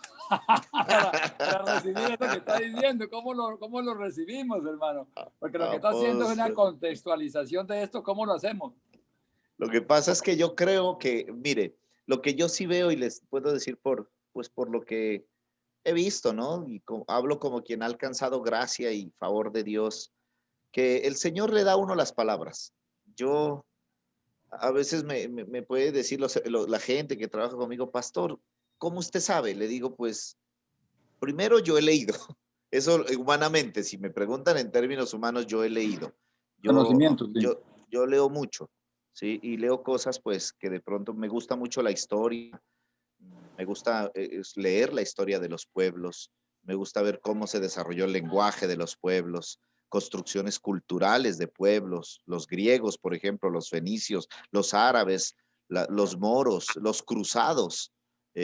Bueno, cositas de esas, ¿no? Que uno ve que el mundo como está hoy fue diseñado por ellos.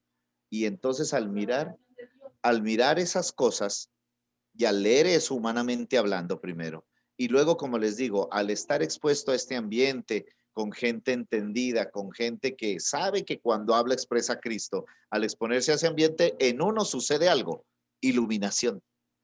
Entonces, cuando sucede la iluminación, uno está seguro de lo que dice. La luz O sea, del mundo. eso sí no lo puedo explicar.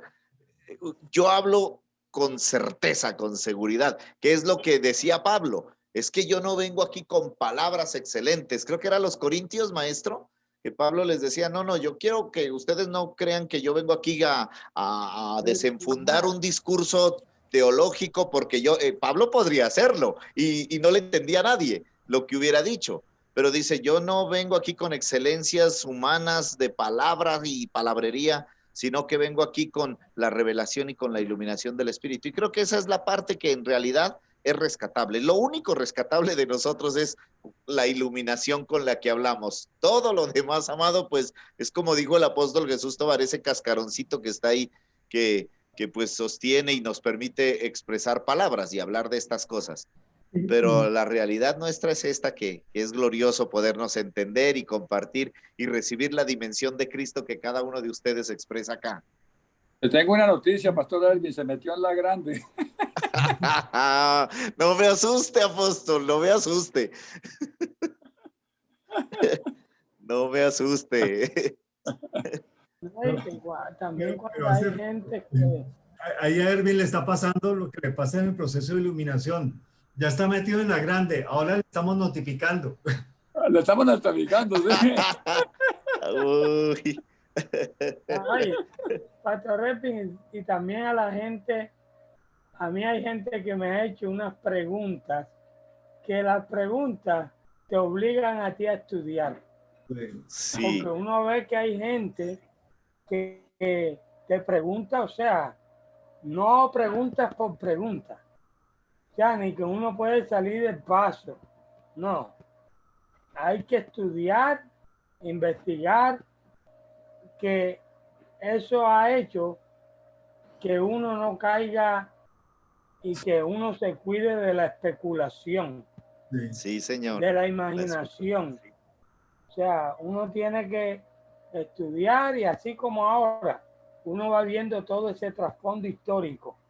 O sea, cómo Lucas empató en ese capítulo 1, lo de Abraham, lo de Jacob, que Dios juró. O sea, toda la cómo historia Lucas hebrea. se dio a pared. Toda. Bueno, pastores, Sí, muchas gracias. Ya se nos llegó el tiempo y Andrés. tengo que salir. Tomen Se la nos foto. llegó Jesús. Tomen la foto. la Tengo fotico. para cerrar solamente Sí, tío. de lo que estaban diciendo. A mí me parece extremadamente importante esto que se está planteando en todos los sentidos. Un aporte, iba a hacer un comentario sobre esto, pero un aporte, si quiere el pastor Joel ahorita nos concluye la idea. Pero este entendimiento es relevante. El capítulo 1 termina de esta manera. Entonces, para dar conocimiento de salvación a su pueblo, estoy en el versículo 77, para perdón de sus pecados. O sea, arrancamos con conocimiento y terminamos con conocimiento. Y empezamos a hablar de todo esto que significa la iluminación. Por la entrañable misericordia de nuestro Dios. O sea, es un conocimiento que viene por Dios, no es un conocimiento que venga de otro lado. Pero él tuvo que hacer investigación y escribir y preguntar y entrevistar. O sea, lo uno no quita lo otro, que era lo que estábamos diciendo. Con que nos visitó desde lo alto la aurora y empieza a hablar de ese aparecer, de esa introducción de la luz, para dar a luz a los que habitan en tinieblas y en sombra de muerte. Y ahí introduce la iglesia, para dar a luz los engendrados. Eso. Para encaminar nuestros pies por camino de paz. Y luego cierra. Y el niño crecía y se fortalecía en espíritu y estuvo en lugares de desiertos hasta el día de su manifestación a Israel. Y habla del proceso progresivo. Y si nos devolvemos a Colosenses 1:13 dice, el cual nos ha librado de la potestad de las tinieblas y trasladado al reino de su amado Hijo, en quien tenemos redención por su sangre y el perdón de pecados. Anteriormente había dicho que las herencias eran para los santos en luz. Entonces, todo este proceso de conocimiento e iluminación indiscutiblemente nos va a afirmar y nos va a hacer crecer, porque Lucas termina no con el anunciamiento de un niño, sino luego a hablar del nacimiento, pero dice, pero este niño va creciendo, ¿cierto? Todo esto que se dio a luz, todo esto que se engendró, todo esto que se anunció, va a ir creciendo y se va a ir manifestando. Y cierra ahí el contexto de lo que es la esencia del reino, un reino vivo, un reino que se extiende, un reino que se manifiesta, un reino que cada vez es más evidente. ¿Para quién? Para los que están en el reino y son iluminados dentro del reino. Porque es probable que alguien esté en el reino, pero no haga uso de la iluminación. ¿Sí? ¿Por qué? Porque no da el paso. ¿No da el paso para qué? Para ahondar en las cosas que son ciertísimas, para dejarse instruir y enseñar, y a su vez instruir y enseñar a otros, que es la dinámica del reino. Es una dinámica constante donde solamente estamos dándole digestión, ¿cierto? Rumiando el alimento que es Cristo, y en la medida que va saliendo esa digestión, va siendo útil para el resto del cuerpo. Ese es el proceso del reino desde una parte muy simple y planteada ahí. Y así, pues como esta parte que estaba aquí, que habla mucho de lo que estaba diciendo Erwin, de estudiar y leer. Claro, uno tiene que examinar las cosas. Pablo cuando decía examine las cosas, usted tiene que estar claro porque de pronto esto viene de Dios. De pronto esa palabra viene de Dios, de pronto no hay que reprenderla, hay que pedir entendimiento para comprenderla y alimentarse. Entonces, como que esto requiere el examen nuestro, pero la luz para poderlo ver es única, tiene un solo origen, tiene un solo propósito. Esa luz solamente se encuentra en un solo reino, no está por ahí tirada. Esa luz nos va a alumbrar solamente ahí, por eso viene como la aurora en ese lugar donde está. Entonces, creo que si hay una responsabilidad de conocer a Cristo, hay una responsabilidad de aprender a Cristo y hay una responsabilidad muy grande de enseñar a Cristo. ¿Qué pasó por haber sido trasladado? Yo creo que eso sería parte de lo que sucede. No, y es tremendo cuando el tío habla de la aurora, el sol de justicia. Apóstol, te amamos. Gracias, pastores. Muchas gracias. Tengo que retirarme que me están llamando. Aquí. Vamos a hacer que se nos fue Jesús, ¿y ahora qué hacemos? Se nos va Jesús. Se nos va Jesús.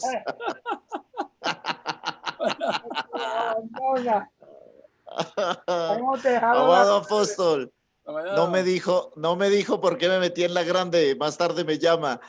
Ah, bueno, sí, yo tengo que decirle. Ya, está bueno, metido en la grande, por lo menos conmigo está metido en la grande, bueno.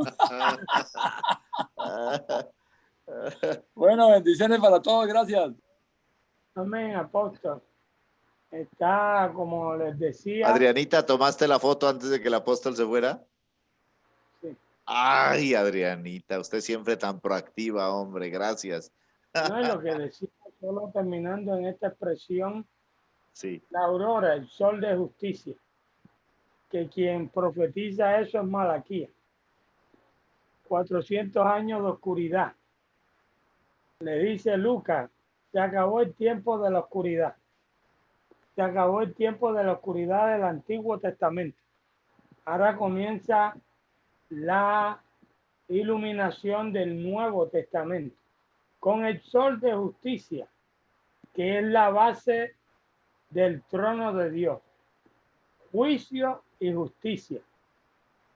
Es el fundamento donde está asentado la soberanía de Dios, que se ilustra como el trono de su gobierno, el sol de justicia.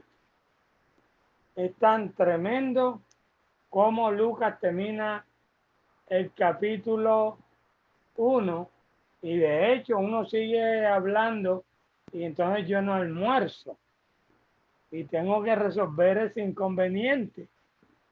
Pero como en Lucas capítulo 2, cómo uno ve cómo Dios tiene todo en su plan eterno, todo fríamente calculado, que ni César se pudo meter, porque César, qué curioso, que entonces cuando esa aurora tenía que manifestarse en el mundo de la oscuridad, César dice, tenemos que hacer un censo. Cada uno tiene que irse para su lugar de origen. El que gobernaba el sistema de los hombres, que era César, estaba sometido a la epigénesis. Así Pues está, a su debido tiempo. así está Bill Gates y todos los que están con Bill Gates. Así están todos esos corruptos, sí. Sí, y la iglesia religiosa cree que Bill Gates y estos tienen todo el sartén por el mango y Dios está en su trono riéndose. El Bill Gates ni sabe hasta cuándo yo lo voy a tener en la tierra. Maestro, aún los demonios se sujetan en tu nombre. Porque está en serio. Bill Gates y todos esos, sí. Y nota que el Señor le dice a los discípulos, no pierdan el tiempo. Eso es lo más natural, que un demonio se sujete. Ustedes regocíjense de que ustedes son ciudadanos. Ustedes no pierdan el tiempo en eso. Ustedes sigan representando mi gobierno. Así fue. Así es que el inconveniente me espera un pequeño problemita, que es de lo que me gusta resolver. Resuélvelo, maestro, resuélvelo. Bueno, aquí voy a parar la grabación.